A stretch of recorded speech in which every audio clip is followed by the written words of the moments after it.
Hello YouTube, Jumpy23 here. I finished recording the first world, Beacon Beach, a lot faster than expected, even though I had to play through nearly every level at least 3 times, so it's already time to upload. I've recorded a bit of walking toward the first encounter so that you have an idea of what Beacon Beach looks like, if you haven't played it, and to give myself enough time to give a correction.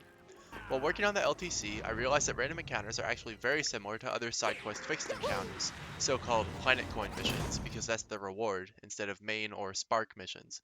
So I'll be doing random encounters in this LTC, and it's 100% completion LTC now. See the pinned comment in the tutorial video for more details. Alright, let's talk the first map, Explosive Situation. It's a route map, but every enemy here is a bomb, which are the easiest enemy in the game. That's why I tackle it first. Here's why bombs are so easy. You can dash them, and not only do they die, they become throwable weapons, which don't cost an action point to use. They can also blow up in chain reactions. I swapped out Rabbid Peach for Rabbid Luigi, who also isn't very good. He's got a defensive kit built around having enemy damage, but there are much better defensive tools in this game. His only claim to fame is his weapon, the Disruptor, which does weak damage to lots of enemies as long as they're nearest to each other and not around walls.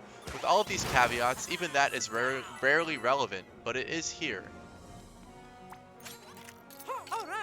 And with this, Explosive Situation is cleared in one turn. Let's talk briefly about the routing here. I'm stuck with 2 heroes until I get about halfway through the story of Beacon Beach, at which point the default deployment limit becomes 3. You might think that I should rush to that for easier side quests, but you'd be wrong. Being level 4 saves a turn in one story mission, and there are basically just enough side quests that I can just barely turn for before then, that I can hit level 4 and save a turn. So I have to do all those side quests now, and here's the first one, a Planet Coin mission, Rung of Darkmess. Planet Coin missions have a semi-randomized layout. They'll always have similar enemy composition and size, but not the exact same. They will have the same objective though, in this case, route. Mostly when I'm re-rolling this map, I want to see bombs spawning nearby. If you kept hearing me call everyone bad and wanted to know who the good units are, here are 2. With top tier single target damage and top tier mobility, Luigi is clearly the best unit in the game. His damage can be finicky and he's frail as hell, but these downsides can be worked around with skill. Peach's main claim to fame is her incredible skill, which provides a shield to allied units that nullifies the first few hits taken on enemy phase.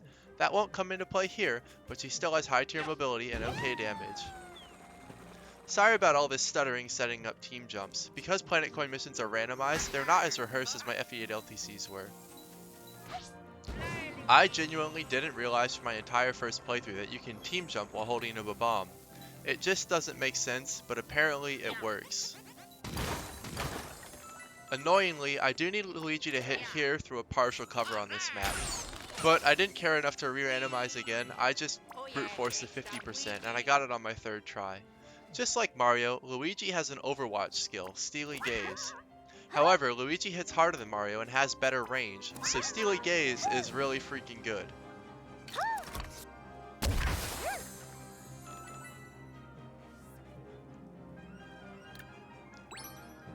And with an enemy phase kill from Luigi, Rung of Darkmess is also cleared in one turn. Now time for the last map of my first video, the bottom rung of Darkmess.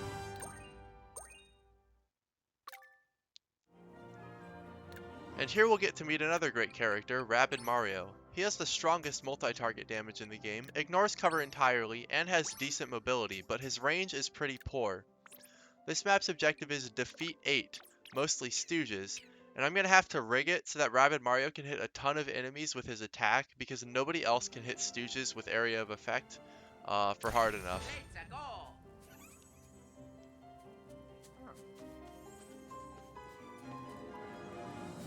So while I'm doing nothing important, let me talk about the other new thing that I've unlocked in this video, which is the ability to use items with X.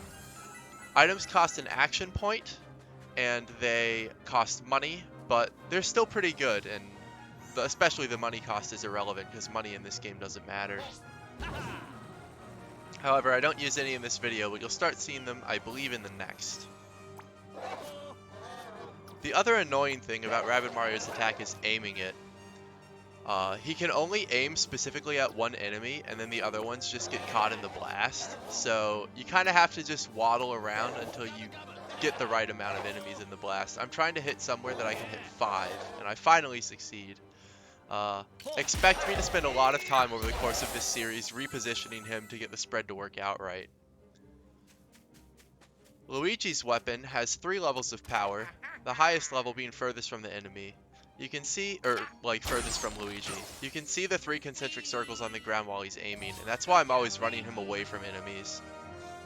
Uh, that's 3 one-turns in this video. This game is probably 50% one-turns, even disincluding random encounters. Tune in next time for a not one-turn though. Thanks for watching.